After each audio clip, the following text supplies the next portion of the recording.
काहे खाती भइल हकावना अलग बिछावना बिछावना। नमस्कार दोस्तों, कैसे हैं आप लोग। आशा करता हूँ आप लोग ठीक होंगे। भोजपुरी गायक रमेश रसीमिया जी का एक और तहलका मचा देने वाला सॉन्ग रिलीज हो रहा है, बताएंगे आपको इस वीडियो में। लेकिन आप मेरे चैनल पर नए हैं और रमेश रसीमिया जी को चाहने वाले फैंस हैं तो इस वीडियो को दिल से लाइक करके चैनल को सब्सक्राइब जरूर करें। और बिना समय लेते हुए इस वीडियो को स्टार्ट कर देते हैं।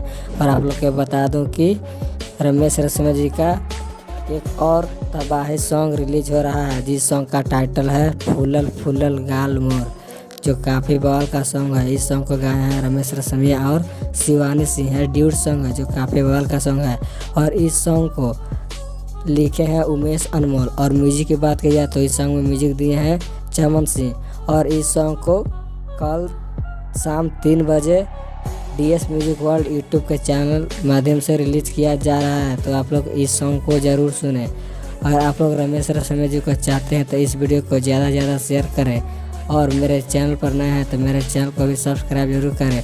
तो कमेंट करके बताएं कैसा लगा है वीडियो। तो मिलते हैं नेक्स्ट वीडियो में, तब तक के लिए जय हो भोजपुरिया समाज।